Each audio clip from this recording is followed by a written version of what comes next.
Cockroach जनता party 2 दिन के अंदर 8 मिलियन से ज्यादा फॉलोअर्स हासिल कर चुकी है। वहां मैनिफेस्टो तैयार है, प्रोपेगेंडा चल रहा है, अकाउंट हैक करने की, लॉगिन करने की, डिलीट करने की कोशिश की जा रही है। मोदी युवाओं से इतना डर गए कि उनके पिल्ले पालतू जानवर जो है लगे हैं डिलीट करने में, अकाउंट हैक करने में। अब उस पर कॉपीराइट भी मारेंगे। बैनर होते हैं ना, हिंदू बैनर्स हैं, अवतार सेना और फलाना अवतार और कद्दू का अवतार सेना, लंका लग गई है सबकी। ये खबर मैंने बताई नहीं आपको, क्योंकि इसके पीछे पिछले 3-4 महीने से बड़ी मेहनत चल रही थी। वो हिंदू संगठन, वो बैनर्स जो मिलियन वाले अकाउंट्स, मुसलमानों की आवाज, मुसलमान क्रिएटर्स को टारगेट करके आईडीज उड़ा रहे थे, फेक कॉपीराइट देकर, कुछ ना कुछ करके, माइक्रोसॉफ्ट आउटलुक ईमेल आईडी इस्तेमाल करके, अपने बाप के फोन और छोटे नाबालिग भाई की आईडी पर नंबर लेकर, बड़ा फ्रॉड करके, तिगड़ी लगाकर, घुमाकर वो बैन करते थे, कॉपीराइट मारते थे फर्जी तरीके से। उनका इलाज बहुत तगड़ा बांधा गया है, खुशखबरी मिलने वाली है। कई उठे हैं और अभी आगे और उठेंगे।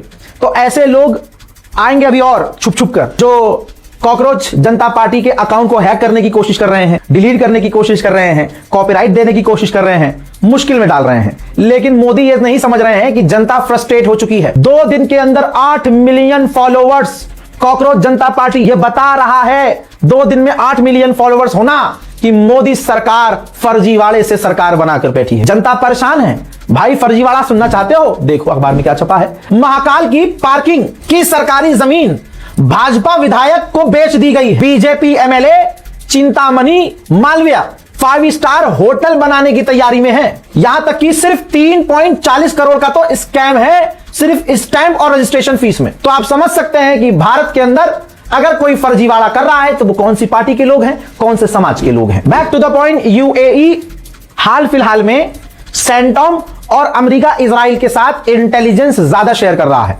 यानी यूएई पूरी तरह से अमेरिका और इजराइल के साथ हो गया है। ईरान ने अमेरिका के फ्लाइट पैटर्न को क्रैक कर लिया है, मैप तैयार कर लिया है कि अमेरिका के जहाज कहां से कहां जाते हैं, अमेरिका के फाइटर जेट कहां से कहां उड़ते हैं, किस तरह से वो आते हैं और किस तरह से हमला करके रूस के साथ मिलकर पूरी प्लानिंग तैयार कर ली है ईरान ने। तो अब जब जंग होगी ईरान के साथ तो ईरान नया खेल खेलेगा और अमेरिका का बेड़ा गर्क इंशाल्लाह बहुत तगड़े लेवल पर होगा। मैं दोस्तों फिलहाल के इस अपडेट में, मिडिल ईस्ट स्पेशल रिपोर्ट में फिलहाल के लिए इतना ही। इस रिपोर्ट को शेयर कीजिएगा, दुआओं में याद रखिएगा, चैनल को सब्सक्राइब कीजिएगा। जय हिंद।